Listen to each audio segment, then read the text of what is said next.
에베소서 2장 너희도 성령 안에서 하나님의 거하실 처소가 되기 위하여 그리스도 예수 안에서 함께 지어져 가느니라. 우리가 이제 교회를 세우기 위하여서 이곳에 모였는데 2장 22절 말씀이 참 도전이 되죠, 그렇죠? 건물을 지으라고 말씀하신 것이 아니고 우리 각자가 예수 그리스도의 처소가 되라고 그렇게 말씀하십니다. 성령이 우리 가운데 거하심으로 인해서 우리가 주님의 처소가 되는 그런 귀한 교회가 되기를 소망합니다. 그런 비전이 있었으면 좋겠어요. 우리 가운데에 우리 교회 헌금 많이 모아갖고 큰 건물 짓자 이게 아니고 우리 각 지체 한 명 한 명이 성령에 충만하여서 주님이 우리 가운데 거하시고 우리가 예수 그리스도 안에 거할 수 있는 그런 귀한 교회가 되었으면 좋겠습니다. 아멘이십니까? 네. 지금 현재 전 세계에서 가장 힘센 나라가 미국이잖아요. 이 미국은 군사적으로, 경제적으로, 사회적으로, 문화적으로 모든 세계의 어떤 나라보다 압도적으로 강력한 힘을 보여주고 있습니다. 경제적으로만 해도 전 세계의 모든 물건이 미국으로 들어오잖아요. 미국이 매년 적자를 보고 있어요. 미국이 그 전 세계의 많은 나라들로부터 수입을 하고 손해를 보면서도 경제가 잘 돌아갑니다. 굉장히 대단한 능력이죠.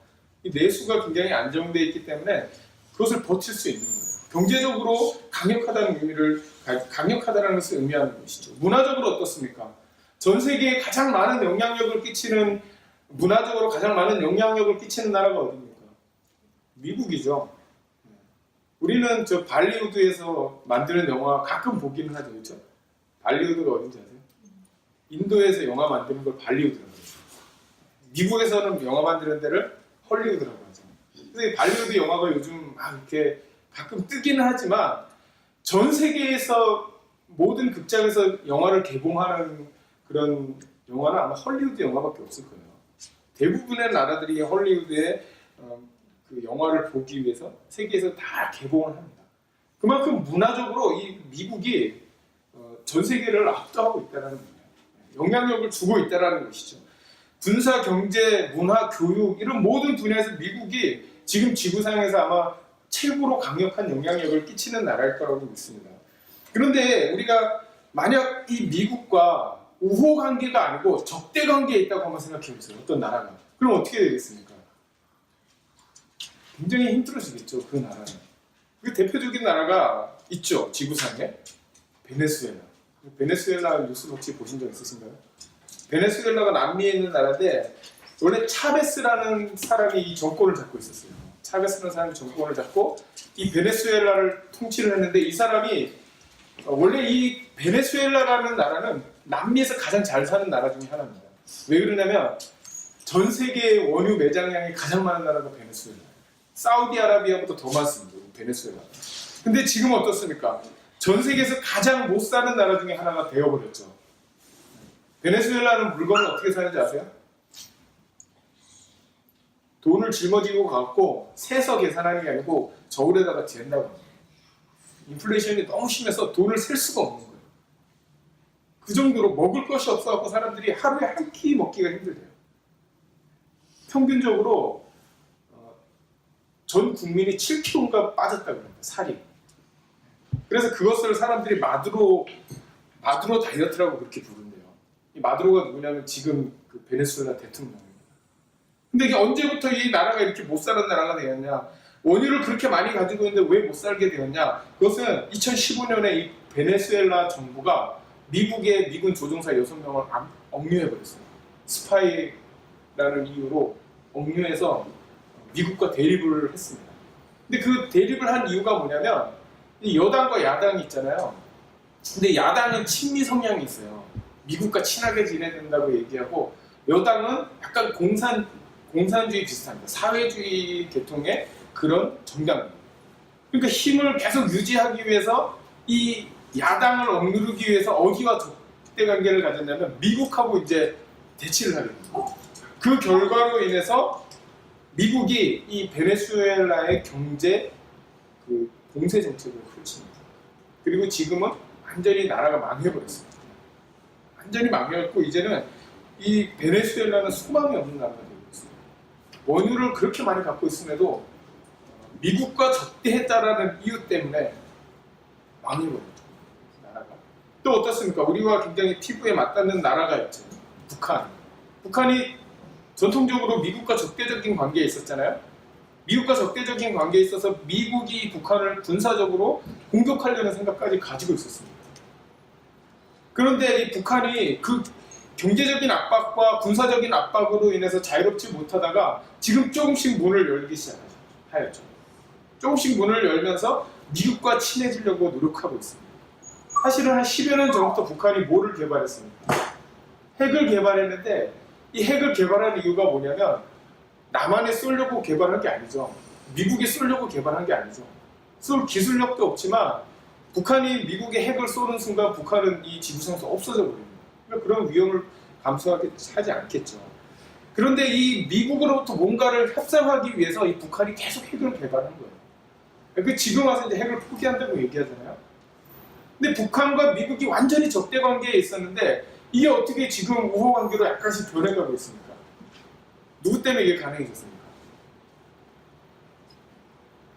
트럼프 때문에. 트럼프가 아니고 이 문재인 대통령 때문에 이렇게 된 거죠. 이 문재인 대통령이 평화주의자입니다. 평화주의자라서 전쟁을 통해서 적대적인 관계로 평화를 만들 수 없다. 대화로 해야 된다. 이런 사상을 가지고 있는 사람입니다. 그래서 미국을 왔다 갔다 하고 북한을 왔다 갔다 하면서 두 나라를 중재하는 겁니다. 이렇게 계속 왔다 갔다 하면서 북한이 조금 오해를 하면은 북한에 찾아가서 미국의 상황을 설명해주고 미국이 오해를 하면 또 미국에 찾아가서 북한의 상황을 대변해주고 이러면서 북한의 지도자와 미국의 지도자가 만나서 회담을 할 수 있도록 계속 노력한 사람이 바로 이 문재인 대통령이죠. 중재자가 필요하다는 것이죠. 북한과 미국이 지금은 이제 잘하면은 우호 관계가 돼서 친미 국가가 될 수도 있는 가능성이 열려버렸어요. 불과 1, 2년 전만 해도 우리가 상상도 할 수 없는 그런 일들이 지금 막 진행되고 있습니다. 저는 그 일의 핵심에 이 문재인 대통령이 있다고 생각해요. 문재인 대통령이 그 평화를 이루겠다라는 그런 신념을 가지고 노력했다고 저는 생각합니다. 저는 지금 이런 세계 정세를 잘 우리가 알아서 잘 대처하자 이런 의미에서 이런 말씀을 드리는 게 아니고 우리의 영적인 상황과 이것이 굉장히 흡사합니다. 우리의 영적인 상황, 우리의 영적인 모습이 이런 적대적인 관계에 누군가 있을 때 우리가 영적으로 굉장히 피폐해진다는 것이죠. 특별히 누구와 적대적인 관계에 있을 때 우리가 피폐해집니까? 하나님과 적대적인 관계에 있을 때. 하나님은 우리가 잘 알잖아요. 하나님 전능하시잖아요. 전지하시잖아요. 우리가 대설 수 있는 상대가 아닙니다. 우리가 반항할 수 있는 상대가 아니에요. 하나님은. 근데 하나님이 우리와 만약에 적대적인 관계에 있다면 하나님이 우리와 싸우려고 하신다면 우리가 어떻게 되겠습니까? 우리는 완전히 망해버릴 가능성이 있는 거예요. 완전한 절망 가운데 빠질 가능성이 있는 거예요. 하나님과 적대적이라는 것이 어떤 의미를 가지고 있습니까? 하나님과 적대되었다는 것은 뭐냐면 하나님이 싫어하는 일들을 우리가 꾸준히 반복적으로 행하는 것을 우리가 하나님과 적대적인 관계라고 얘기하는 거예요. 하나님이 싫어하는 것이 무엇입니까? 하나님이 가장 싫어하는 게 뭡니까? 죄를 짓는 거죠. 죄를 짓는 거죠. 죄는 어떤 죄가 있습니까? 하나님이 싫어하는 것을 알면서도 우상 숭배하는 거예요. 하나님이 싫어하는 것을 알면서도 거짓된 삶을 사는 거예요.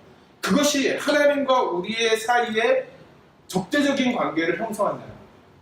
하나님이 우리를 향해서 적대적으로 만들어버린 거예요. 이 죄 때문에. 그래서 하나님과 적대적인 관계가 형성되면 뭐가 생깁니까? 그 가운데 벽이 생기죠. 우리가 지난주에 벽에 대해서 막 살펴봤잖아요. 우리 신앙을 방해하는 벽들. 이 벽들이 있음으로 인해서 우리가 어떻게 된다고 했습니까? 하나님께 나아가지 못한다는 거죠. 벽이 있기 때문에 우리가 하나님께 나아갈 수가 없는 거예요. 이 벽은 너무나 견고해서 우리의 개인적인 능력과 노력으로 깨트리기가 어렵습니다. 불가능합니다. 무너지지 않을 것 같아 보입니다. 이 벽 때문에 우리의 신앙을 자꾸 이 신앙이 침체되어가는 것을 우리가 경험할 수 있죠. 그렇기 때문에 이 총체적인 절망 가운데 우리를 기다리고 있는 것은 무엇이냐면 하나님의 진노와 지옥이라는 거예요. 하나님의 진노와 지옥. 만약 예를 들어서 미국이 한 나라를 최선을 다해서 멸망시키려고 노력한다면 어떻게 되겠습니까? 그 나라는 완전히 베네수엘라처럼 망해버리는 것이죠. 만약 하나님이 최선을 다해서 누군가를 멸망시키시려고 한다면 어떻게 되겠어요? 그 사람은 총체적인 절망에 빠지는 거예요. 그 대표적인 예가 성경에 잘 나와 있습니다. 에스더에 보면 아각 사람이 나오죠. 아각 사람 하만이라는 사람이 나오고 유대인 모르드게가 나옵니다. 이 모르드게는 유대인이고 하만은 아각 사람이었어요. 그런데 이 하만이 유대인들을 굉장히 싫어했습니다. 그래서 어떻게 유대인들을 전부 죽이려고 했죠. 에스더서를 우리 잘 알겠죠, 그렇죠? 근데 이제 대표적으로 누구를 가장 죽이려고 했냐? 이 하만이 모르드게를 죽이려고 했어요. 그 모르드게를 죽이려고 어떻게 했냐면 장대를 아주 높은 장대를 세워놓고 거기다 모르드게를 매달아야겠다라고 생각합니다. 근데 결과적으로 어떻게 됐습니까? 누가 거기에 매달렸습니까? 하만이 매달렸죠. 하만이 매달려서 죽게 되었다는 거예요. 이 하만은 자기 생각에 누구하고 적대 관계를 가졌다고 생각하냐면 모르드게와 자신의 싸움이라고 생각한 거예요. 그런데 실제로는 이 하만이 누구를 대적하고 있었던 겁니까? 하나님을 대적하고 있었던 거죠. 하나님을 대적하고 있었다는 것을 모르고 하나님과 원수 관계에 있으니까 이 모르드게는 이 하만은 하나님의 미워하시는 자가 되고 하나님께서 징벌하시는 자가 되어버린 거예요. 그래서 결과적으로 하만은 장대에 매달려 버리게 됐죠. 근데 우리 모든 인간은 태어나면서부터 하나님의 진노 가운데 놓여 있어요. 하나님의 진노 아래에 우리가 있습니다. 그것을 우리가 어떻게 할 수 있냐면 로마서 3장 23절에 뭐라고 말씀하고 있습니까? 모든 사람이 죄를 범하여서 하나님의 영광을 이루지 못한다라고 선언하고 있는 거예요. 우리 인간이 죄를 범하였다는 것은 하나님과 적대적인 관계로 나아갈 수밖에 없다라는 거예요. 저도 마찬가지입니다. 저도 가만히 있으면 하나님하고 친밀한 관계로 나가는 게 아니고 자꾸 하나님하고 적대적인 관계로 나가려고 해요. 자꾸 죄를 지려고 해요.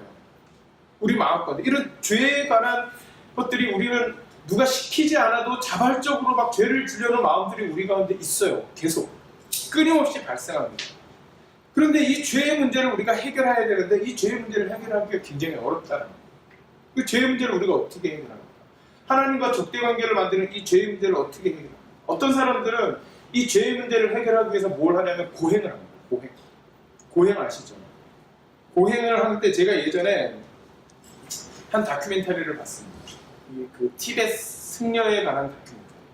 이 티베트 승려가 2명이서 남자인데 2명인데 이 사람들이 그 티베트 사원 있잖아요. 그 사원을 향해서 걸어가는 거예요. 근데 가죽 바지를 입고 가죽 바지에다가 고무를 또 덧대고 손바닥에는 나무 판대기를 끼우고 걸어가는데 어떻게 걸어가냐면 삼보일배를 하면서 삼보일배. 근데 가면서 이 나무 판대기를 몇 개를 가는 줄 몰라요. 계속 달아갖고 없어지고 달아서 없어지고 이 가죽된 것도 달아서 없어지고. 왜냐면 한 3걸음 걸을 때마다 한 번씩 절을 하니까 얼마나 빨리 달아 없어지겠어요. 그 추운 겨울에 눈을 맞으면서 계속 걸어가는 거예요. 처음에 3명이 같이 걸었던 것 같아요. 근데 한 명은 도중에 포기하고 2명만 계속 가는 겁니다. 근데 계속 이 2 남자의 이마에 뭐가 생기겠습니까? 계속 절을 하니까.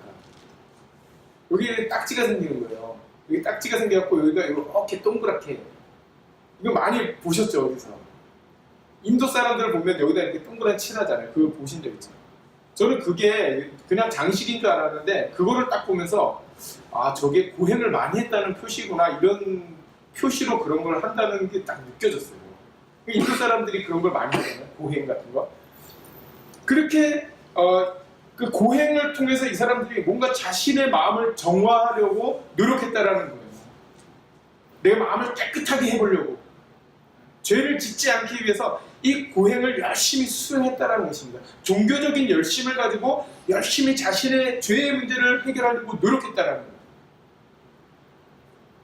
근데 그 죄의 문제를 이 노력과 수행과 기도가 해결할 수 없다는 것입니다. 고행을 할 때는 좀 우리가 죄를 안 짓는 것 같아요. 근데 고행이 딱 끝나면 어떻게 됩니까? 다시 원위치로 바로 돌아가죠. 예전에 미션이라는 영화가 있었어요. 다 보셨는지 모르겠는데 남미에서 이제 선교사가 가브리엘이라는 선교사가 그 빠라다바바 그 노래 아시죠? 그거를 오보이로 막 연주하는 그런 장면이 나오는 영화인데 거기에 이제 멘도자라는 사람이 노예 사냥을 하는 사람입니다. 이 사람이 노예를 잡아다가 팔고 그런 일을 했던 사람이에요. 죄책감을 느끼지 않았죠. 그런데 이 사람이 자기 부인이 자기 동생하고 불륜을 저지르는 걸 모르고 죽여버렸습니다. 그러면서 죄책감을 느낍니다. 그러면서 이 사람이 가브리엘 선교사에게 와서 자기가 죄를 지었다고 막 괴로워하는 장면이 나온 이후에 이 사람이 그 다음에 뭘 했는지 아십니까? 자기가 그 노예를 사냥하려고 입고 다녔던 갑옷을 그물에다가 다 입어요. 그물에다가 꽉 싸갖고 그거를 끌고 가려고 이렇게 밧줄에다 묶어서 자기 몸에다가 동겨요. 그리고 그 폭포를 기어오르고 기어오르다가 떨어지고 기어오르다가 떨어지고 막 그러니까 사람들이 너무 불쌍하니까 아, 저 사람 그만하게 하자고 가브리엘 선교사한테 얘기를 했습니다. 그러니까 가브리엘 선교사가 놔둬라. 자기의 죄값이다. 그러니까 이 사람이 그걸 계속 하다가 마침내는 폭포 위로 올라갔어요. 마침내는 올라가고 거기서 이 갑옷을 탁 풀어버립니다. 그러면서 이 죄부터 해방된다라는 걸 표시를 합니다. 그러면 그렇게 하면 이 사람이 이 죄의 값이 해결됩니까? 이 고행과 노력과 수행을 통해서 우리가 죄를 해결할 수 있나요? 없죠. 아무리 그렇게 노력을 해도 저도 금식을 많이 해봤거든요.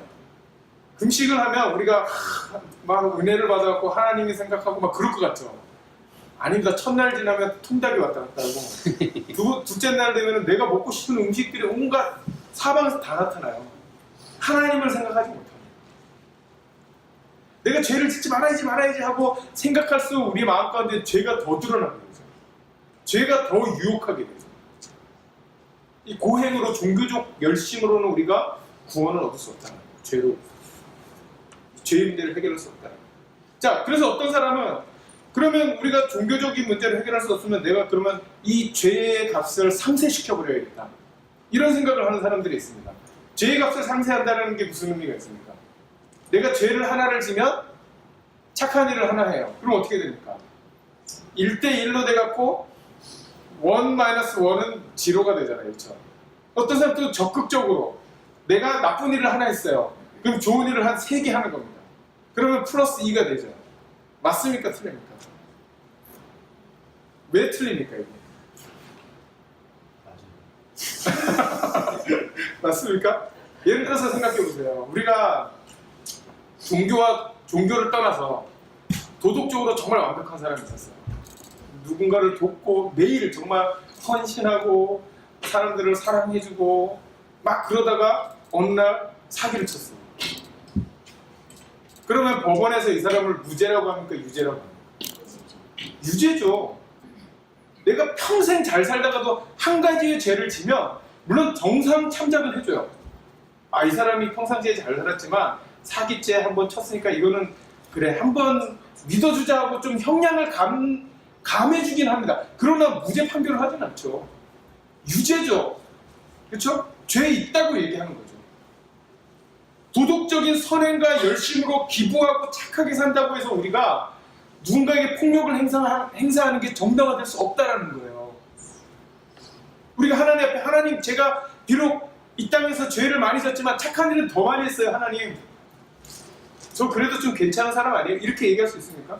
없다라는 게 우리 단 한 개의 죄를 져도 하나님은 그것을 향해서 유죄 판결을 하는 거예요. 그러니까 도덕적인 선행으로는 이 죄를 상쇄시킬 수가 없어요. 죄 없다고 얘기할 수가 없어요. 이 죄의 문제가 우리를 얼마나 많이 괴롭힙니까? 우리를 얼마나 괴롭게 합니까? 그래서 이 죄의 문제를 해결하기 위해서 우리가 반드시 뭘 해야 됩니까? 죄값을 치러야 됩니다. 죄의 값을 치러야 되는 거예요. 그래야지만 죄의 문제를 해결할 수가 있어요. 근데 우리가 우리의 죄값을 치를 수 있습니까? 없어요. 우리의 죄값을 치를 수 없죠. 누군가 대신 그 죄값을 치러야 돼요. 지난 시간에 우리가 나눈 각가지 장벽들, 신앙의 장벽들 여러분 다 기억하시죠? 생물학적인 장벽, 아니면은 문화적인 장벽, 사회적인 장벽, 내 속에 있는 교만한 마음, 이런 장벽들의 가장 깊은 핵심에는 뭐가 있는 거예요? 장벽이 왜 생기는 겁니까? 여러분 왜 우리가 인종을 차별하나요? 왜 우리가 교만한 마음을 갖나요?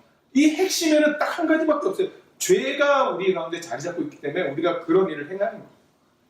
그렇기 때문에 이 죄는 인간과 인간 사이의 장벽을 만듭니다. 또 하나님과 우리 사이의 장벽을 만들어버려요. 그 죄는 우리가 반드시 해결해야 되죠. 그렇죠? 죄의 문제를 우리가 해결하지 못하면 하나님과는 화목할 수가 없습니다. 이 죄의 문제를 떨쳐버려야 돼요. 죄를 완전히 없애버려야 돼요. 우리 마음속에서. 그런데 우리가 이 죄의 문제를 우리 스스로 해결할 수 없다는 거예요.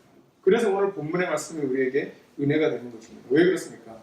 오늘 본문에 뭐라고 말씀하셨습니까? 14절에 그는 우리의 화평이시다. 예수 그리스도가 우리의 화평이시다. 화평 거꾸로 하면 뭡니까? 평화. 주님이 우리의 평화. 아까 제가 처음에 서두에 말씀드렸죠. 미국과 북한이 어떻게 평화의 관계가 되었습니까? 적대적인 관계에서 우호적인 관계로 바뀌니까 평화가 형성되잖아요. 하나님과 우리 사이에 이 죄 때문에 가려워진 이 적대적인 관계를 예수 그리스도께서 깨트려 버리셨다라는 거예요. 주님이 그것을 깨트려 버리셔서 우리가 이제 평화를 얻을 수 있게 되었다라는 거예요. 하나님과 우리 사이에 죄 때문에 우리가 더 이상 고민하지 않아도 된다는 것이죠. 왜 그렇습니까? 주님이 이 벽을 깨트리시는데 어떻게 깨트리셨나요? 주님이 이 죄의 벽을 어떻게 깨트리셨어요?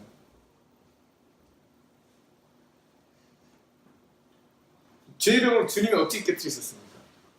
십자가에서 죽으심으로 인해서 깨트려 버리셨잖아요. 근데 오늘 본문의 말씀을 보니까 뭐라 그랬냐면 자 14절에 보세요. 그는 우리의 화평이신지라 둘로 하나를 만드사 원수된 것, 그렇죠? 원수된 것 곧 중간에 막힌 담을 뭐로 하셨다 그랬어요? 자기 육체로 하셨다 그랬습니다. 자기 육체로 헐어버리셨잖아요. 자기 육체를 희생시킴으로 그 벽을 허물어 버리셨다는 거죠. 그러면 예수님이 육체를 희생시키는 것이 어떻게 하나님과 우리 사이에 화목을 만들 수 있습니까? 왜 그렇습니까? 하나님이 우리에게 진노하신다고 제가 아까 말씀드렸잖아요. 우리의 죄 때문에 하나님이 우리를 향해서 진노하시는 거예요.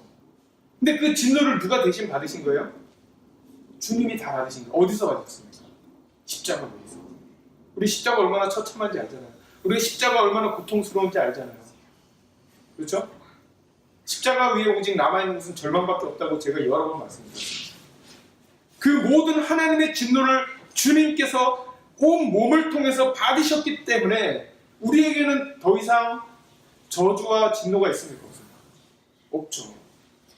저주와 진노가 없습니다. 우리는 하나님하고 평화밖에 없는 거예요. 이제 평화의 관계밖에 우리가 맺을 수밖에 없는 거예요.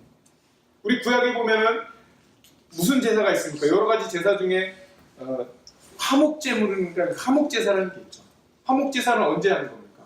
하나님과 우리 사이에 평화를 만들 때. 근데 이 화목제사를 하나님이 우리에게 제정해 주신 이유는 뭐냐면 예수 그리스도의 십자가의 사건을 우리에게 명백하게 보여주시기 위해서 이 화목제사를 우리에게 보여주셨다는 거예요. 화목제사 할 때 이 소를 잡고 양을 잡잖아요. 잔인한 방법으로 소를 죽이고 양을 죽인다고요. 그래서 그것을 통해서 하나님께서 우리 인간에게 평화를 선포하시는 거예요. 평화. 이 화목제사는 예수 그리스도의 십자가의 사건의 그림자입니다. 그러니까 본질은 어디에 있는 거예요? 예수님의 십자가의 사건에 있는 것이죠. 예수님께서 십자가에서 죽으셨다라는 그 의미는, 죽음의 의미는 하나님께서 우리에게 화평, 우리와 화목하시겠다라는 강력한 선언입니다. 우리와 싸우지 않으시겠다라는 거예요. 우리와 우호적인 관계를 가지시겠다라는 거예요. 그래서 우리가 주님의 십자가를 통해서 예배할 수 있고 기도할 수 있는 것입니다. 우리가 하나님께 나아갈 수 있는 것입니다. 예수님의 십자가의 사역은 우리의 근본적인 죄의 문제를 단번에 해결해 주시는 거예요.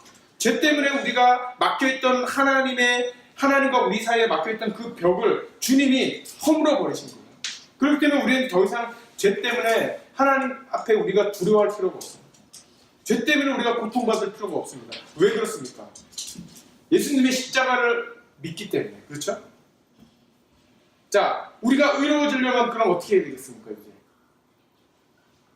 기도 많이 하면 우리가 의로워집니까? 우리가 평상시에 착하게 살면 우리가 의로워집니까? 아니면 목사가 되면 의로워집니까? 아니면 기독교 가정에서 모태신앙으로 태어나면 우리가 의로워집니까? 성경을 많이 읽으면 우리가 의로워집니까? 지금 우리 릴러만 반응하고 있네? 여러분 우리 잘 생각해야 돼요. 그것은 우리의 의로움의 1%의 도움도 주지 않는다는 거예요. 우리가 의로워질 수 있는 유일한 방법은 예수 그리스도의 십자가의 보혈을 의지하는 것밖에 없습니다. 다른 어떤 것으로는 우리가 어떤 것으로도 의로워질 수가 없습니다. 우리가 의로워지기 위해서 여러분 옳은 행동을 의지하지 마십시오. 아, 내가 옳은 행동을 했기 때문에 나는 의로운 사람이야 라고 생각하는 순간 우리는 유죄 판결을 받게 돼요. 그렇죠? 내가 기도를 마음을 깨끗하게 하기 위해서 기도를 많이 하지 마세요. 기도를 안 하는 순간 우리 다시 죄가 우리 가운데 들어오게 됩니다. 우리의 있는 모습 그대로를 가지고 주님께 나아가면 주님께서 우리를 누가복음 17장에 탕자를 맞아주시는 거죠. 우리를 안아주신다고 그렇게 성경은 말씀합니다. 요한 1서에 어떻게 말씀하고 있습니까? 우리가 겸손히 주님 함께 나와서 우리 죄를 자백하면 그는 미쁘시고 의로우사 우리의 죄를 용서하시고 우리를 모든 불의에서 깨끗하게 하실 것입니다. 이렇게 말씀합니다. 근데 우리가 스스로 죄 없다고 얘기하면, 다시 말해서 예수님의 십자가의 공로를 의지하지 않고 나 스스로 의로운 행동이나 내가 기도를 많이 했기 때문에 내가 다른 사람을 도왔기 때문에 내가 의롭다고 생각하고 난 죄인이 아니라고 얘기하는 순간 하나님께서 뭐라고 말씀하신다는 거예요? 죄 있다고 말씀하신다. 자, 주님의 십자가가 나를 또 죄 없다고 말씀하셨는데 내가 스스로 죄 있다고 버티면 어떻게 되는 겁니까? 요한 1서 말씀해 보면 하나님을 거짓말장애로 만드는 거죠.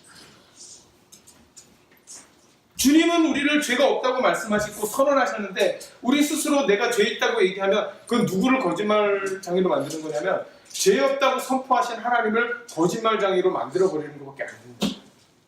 그래서 우리가 의로워지기 위해서는 무엇이 필요하냐면 믿음이 필요합니다.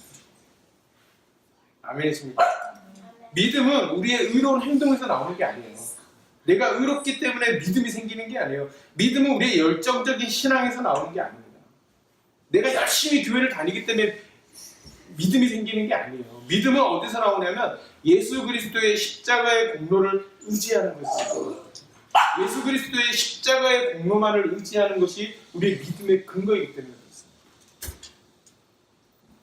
어떤 사람은 예수님을 믿는다고 입으로 고백하면서도 여전히 자기 스스로의 힘으로 구원을 쟁취하려고 하는 사람들이 있습니다. 내가 그래도 좀 더 열심히 신앙생활을 해야지. 내가 그래도 좀 더 기도도 많이 해야지. 이렇게 생각하는 사람들이 있어요. 아닙니다. 구원은 그런 게 아닙니다. 구원은 오직 십자가의 보혈의 능력으로만 우리가 구원받을 수 있는 것입니다. 예전에 어떤 신앙생활을 열심히 하던 분이 이제 죽었습니다. 죽어서 이제 천국 문 앞에 딱 다다랐어요. 그 앞에서 누가 기다리고 있냐면 이제 베드로 사도가 이 사람을 환하게 웃으면서 아 반갑습니다 하고 기다리고 있었습니다. 그리고 이분에게 이제 질문합니다. 천국 갈 준비가 돼 있었습니까? 그러니까 이분이 아멘 하고 막 자신 있게 소리쳤어요. 이제 천국에 들어가려면 1000점이 필요합니다. 1000점이 필요합니다. 그러니까 아 준비됐습니다. 그럼 이제 죽기 전까지 어떻게 살았는지 제가 한번 확인해 보겠습니다. 자, 한번 죽기 전까지 신앙의 삶을 얘기해 보십시오. 그러니까 아 저는 모태신앙입니다. 저는 믿음의 가정에서 태어났습니다.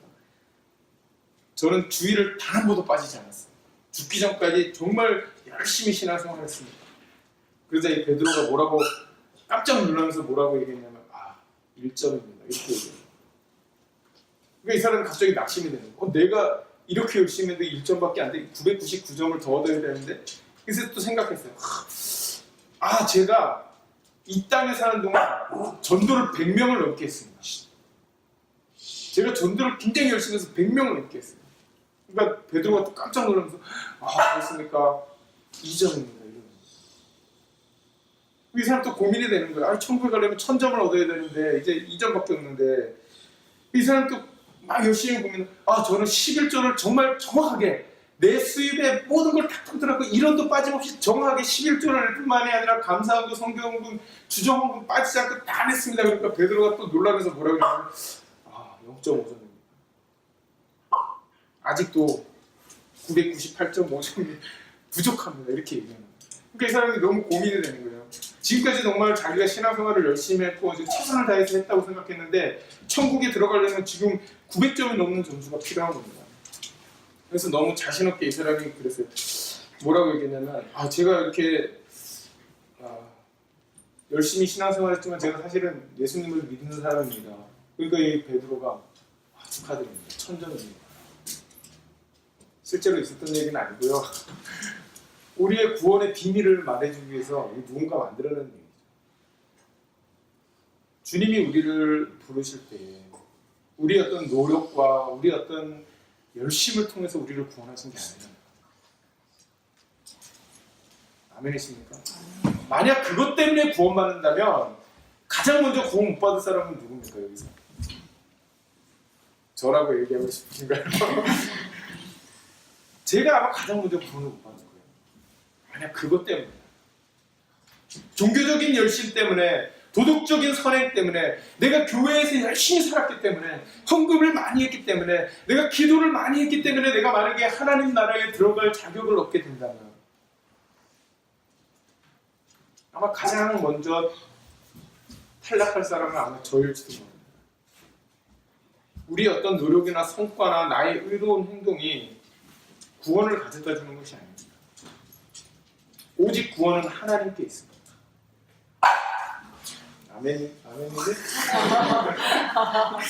오직 예수님을 믿음으로만 가능해요. 여러분 아멘이십니까? 헌금하지 않아도 돼요. 여러분 헌금하지 말라는 게 하지 말라는 게 아니고 구원받기 위해서 헌금하지 마세요. 여러분 전도하지 않아도 됩니다. 여러분 구원받기 위해서 내가 전도해야지 이렇게 생각하지 마세요. 교회 열심히 안 나오셔도 상관없어요. 교회에 나오는 건 구원을 받기 위해서 교회에 나오는 게 아니죠. 그건 천국의 조건이 아닙니다.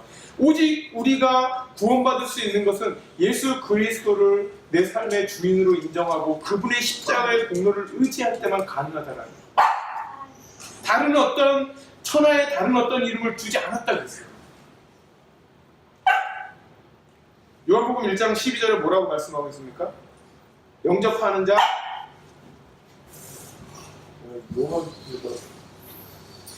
영접하는 자 곧 그 이름을 믿는 자들에게는 하나님의 자녀가 되는 권세를 주셨다 그랬어요. 믿음을 가질 때 이미 주신 거예요.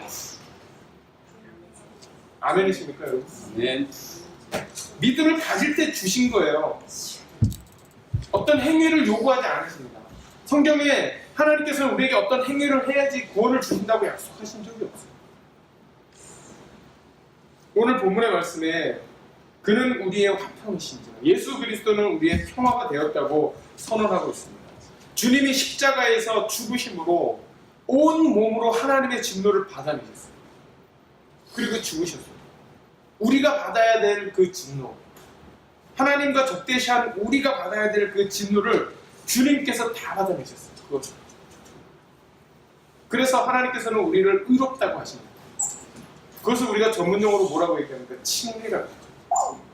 칭의. 의롭다고 칭하시는 거예요. 우리가 실제로 의로운 거 아니에요. 여러분 우리가 정말 실제로 착하고 깨끗한 거 아니에요. 그냥 하나님이 우리를 의롭다고 보시는 거예요. 제일 은혜 받는 거예요. 제가 한번 도전을 드리겠습니다. 여러분 지금부터 10년 동안 정말 최선을 다해서 한번 신앙생활 해보세요. 정말 열심히 기도하고 정말 열심히 헌금하고 정말 열심히 전도해보세요. 10년 후에 여러분 구원의 확신과 구원의 감격이 있을 것 같습니다.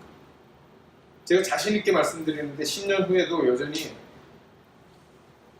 아마 허무함이 있어요. 왜냐하면 그 노력을 통해서 우리가 구원받는 게 아니에요. 오직 구원은 예수 그리스도의 공로를 의지할 때만 가능해요. 예수 그리스도의 공로를 의지할 때만 가능해요. 구원의 시작은 자기 부인에서부터 시작돼요. 자기 부인이라는 것은 뭐냐면 내 공로를 의지하지 않겠다는 거예요. 내 생각을 의지하지 않겠다는 거예요. 예수 그리스도의 생각과 그분의 공로를 의지하겠다는 것을 의미하는 거죠. 아멘이십니까? 예수님께서는 하나님과 원수된 우리를 화목하게 하기 위해서 스스로 화목제물이 되셔서 평화를 이루십니다.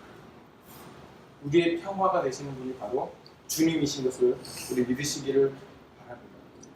그리고 영적인 삶에서 승리하시기를 부탁드리겠습니다.